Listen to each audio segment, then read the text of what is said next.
Welcome to Little Arcade Action. So today I've got a game that I've actually been waiting 30 years to play.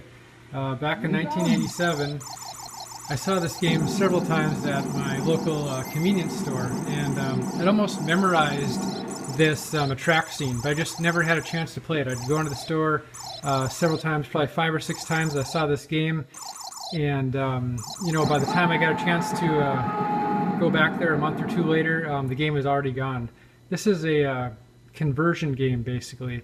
It was made by Alpha Denshi and licensed, I guess, through Romstar and SNK. Just like Ikari Warriors and some other games like it.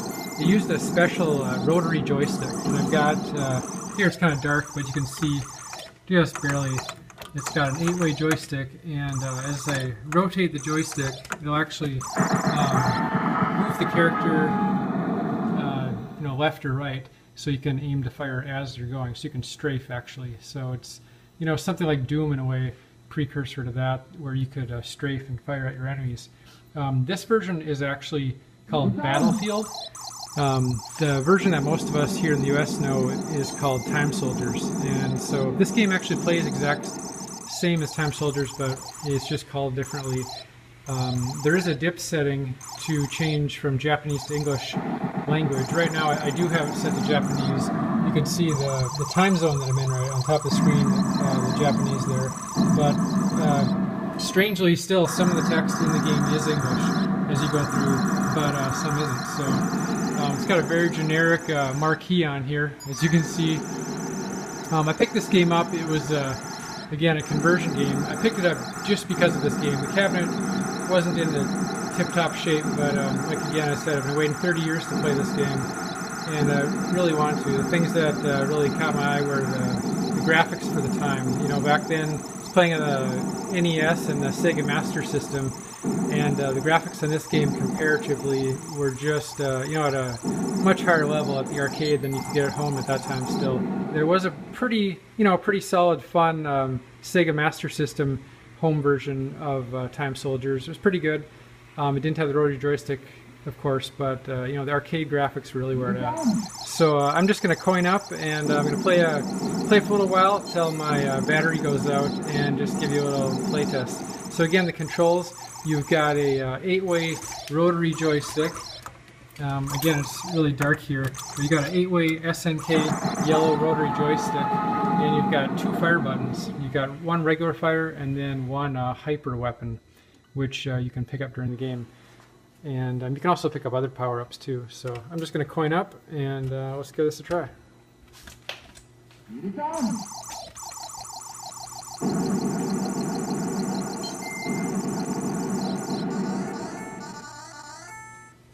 Default setting is 3 players per character, and interestingly, you can continue unlimited times in this game, but once you reach the final stage, you can't continue. So you really kind of strategically want to get to the last stage with many guys in reserve. Otherwise, you might not really be able to make it past that last level. But also, interestingly, the final boss is definitely the easiest enemy in the game as far as the end characters. There's a lot of mid bosses and end characters, but the final boss, really you can just stand at the back of the screen, and he really can't touch you. So you just sit there and blast away. But a lot of the other characters, you really do have to move around, position, strafe, get out of harm's way. So here we go. I've just got the second player wired up here, so that's what we're going to do. There's actually that's the final character there, and again I got the Japanese ROMs here. So let's see how this goes.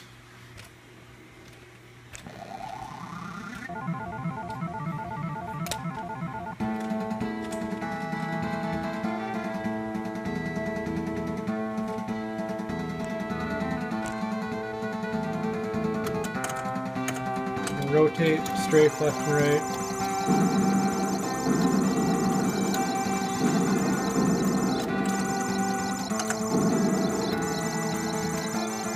You'll notice the red characters there. When I kill him, they get a power-up. That's a missile, for instance. And there's actually 3 different levels of power-up. If you collect 3 missile power-ups in a row, you can actually get the triple power missile. And when you fire a missile, I didn't really realize this at first, but when you fire a missile, it'll counteract the enemy's fire, so it's sort of protective as well as offensive. The other weapon is there's a laser, and there's also sort of a spread weapon, sort of like what you'd have in Contra. And that one's not as powerful, but it definitely gives you a better range. Also provides protection because you can fire in more directions. This P here, that's a power-up, so you can see my meter at the top is wearing down because I'm using my weapon, but when I collect that, there, now it'll fill it up. And now I'm also super. If I hold down my regular fire button, it's turbo. And also, if I get hit right now, I won't be killed instantly. Normally it's a one-hit kill, but my power up here will simply just decrease. And so I can probably take a couple hits right now in this mode. So here's the first mid-boss.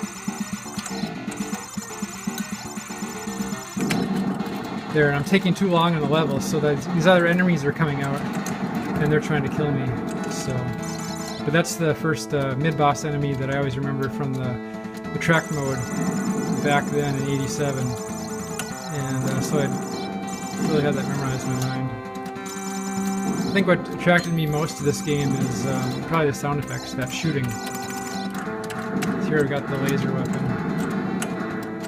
And you can see, so right now I'm in this, I started out in the Rome time zone, but you got to use this warp thing right now. If this is flashing, it means you're in the time zone that you want to be at. So basically the story of the game is that there's this guy called Galen, and he's captured 5 of your buddies or so, and you have to go to different time zones and capture one of your buddies in each time zone. And in each time zone there's going to be a mid-boss, and then there's going to be an end-boss. And if you're in the wrong time zone, you're going to have to destroy the mid-boss first, and then you can access one of those portals. So that's how you go. Basically, run and gun. So I'm going to get that weapon here. So now I have the second level of the laser. You can see it's thicker, and this is also a pretty good weapon because it goes full screen. But it has some disadvantages, whereas the missile, if I fired the missile, I could actually kill those guys up there. For some reason, the laser doesn't reach there, so, but I'm just going to stick with it. This is probably the most, when you think of time soldiers, this is probably the classic weapon here, the laser. It's on the marquee. There, now I ran out of power, so I'm back to myself. But, yeah, I'm going to see if I can get the third laser, so I'm going to skip that missile. Normally I'd grab it, but I'm just going to see what happens. Probably end up getting killed as a result, but we'll see.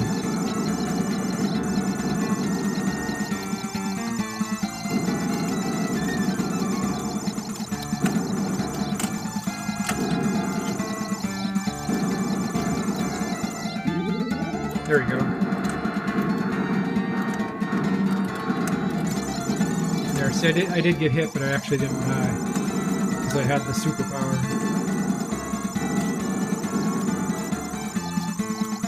So, okay, here we go. Now I'm in... Okay, this is like a mid-boss here. Okay, so I killed him easy because I had that weapon, but now, here's the... Oh my gosh, okay, I'm gonna die. Alright, let's do this again. I was taking too long, so that's why I've got these extra enemies out here. But... basically the strategy is just strafe, run around, strafe, fire, position yourself, kill these guys.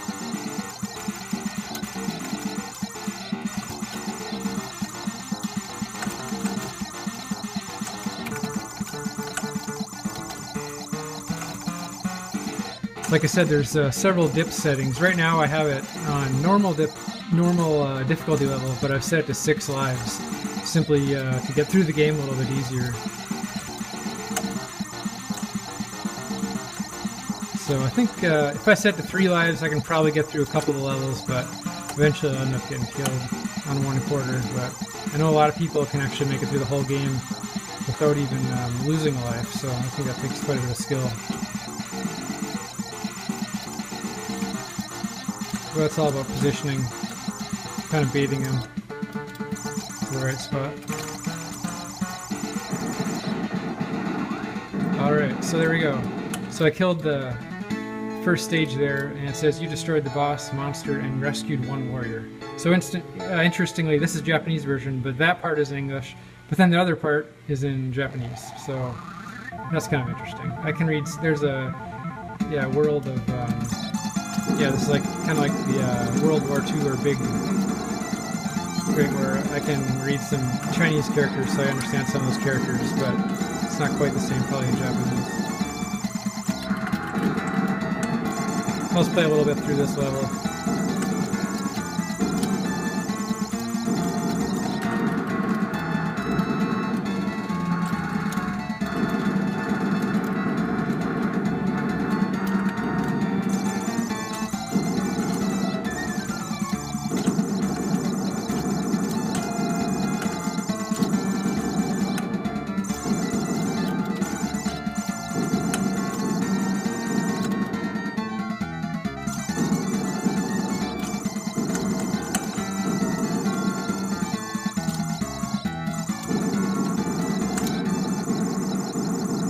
Another mid-boss. Probably one of the easiest mid-bosses in the game. Also, this game does not always start you on the same level. There are, like I said, I think there's 5 main boards, and then 6 is the final board. And there's a couple different boards you can start at, either the prehistoric or the Roman board. Usually they start out Roman times.